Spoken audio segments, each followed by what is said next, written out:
Alright, I'm going to show you how to set your watch up with kilometers as your primary unit, but miles as your distance. And I'll explain why there's an advantage to that. So the first thing you do, this is a Garmin 630, and I think pretty much most Garmins you can do this on. So you go to Activity Settings, and make sure first that your auto lap is on, and then auto distance will be set to 1.61 kilometers after we're done. It'll automatically do that. 1.61 kilometers is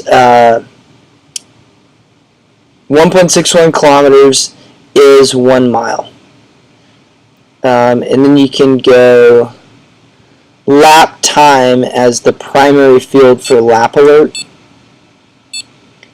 and then you're going to go to settings, and down to system, go to units, and it's going to be kilometers. And I'll explain why that's an advantage in a second here. And then go to pace and speed and put it on miles. So that should make your auto lap at 1.61 kilometers. Because pace and speed is at miles, and you've auto lapped is on, and kilometers is your distance. So I'm going to show you on a workout why that's an advantage. So I'm going to go to history, activities, and I'm going to show you 2 days of training and why that's an advantage. Okay, so here is a run that I did 10 miles, which is 16.10 kilometers, in 109.15, and 6:55 pace, and then 171 was the cadence.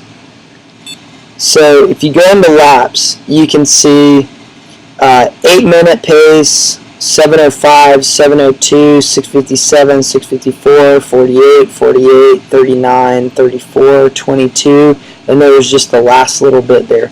So while I was running, I was getting kilometer data, and I was also getting the lap data. And then also you can see on this day, I warmed up 5 minutes and then did 30 times a minute on, a minute off. And you can see I went 0.21 kilometers, 0.27, 0.25, 0.26, 0.25, 0.27. So what I was doing is I was rotating between slow and fast. So slow was around 6:42 pace, and fast on that day was around 5:40 pace. But I know based on this that I went 0.28 kilometers. So you can see that 0.28 kilometers at the top there. That's 280 meters.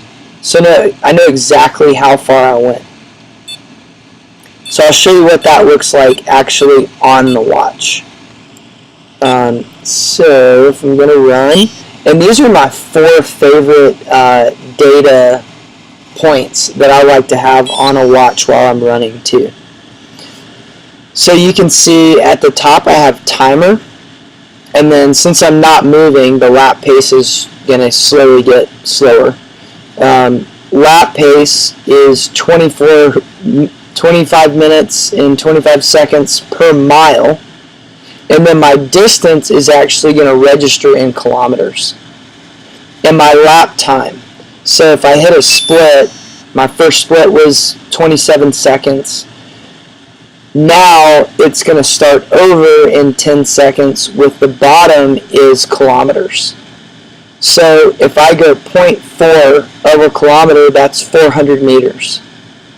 If I go 1 kilometer, that's 1,000 meters. If I go 1.61 kilometers, that's a mile, and it's going to re-register and start over the kilometers, but it still gives me my mile lap pace. and then my lap time for whatever I hit it. If I don't hit it, it's going to be my mile lap time. And then at the top, the overall time. These are my 4 favorite data points to have while I'm running. The other thing to note is to have your lap pace as the marker here. If you have your pace, your current pace, it's going to fluctuate when you go up and down hill in a huge swings. Lap pace is actually calculating if you run at the current pace you're running, what you will finish the lap at. So it's a more accurate data point for what your pace is per mile. So that's how you set your watch up to have timer, lap time, lap pace, and distance all on one face of the watch, and then I just don't change it. I don't change the face of the watch very much.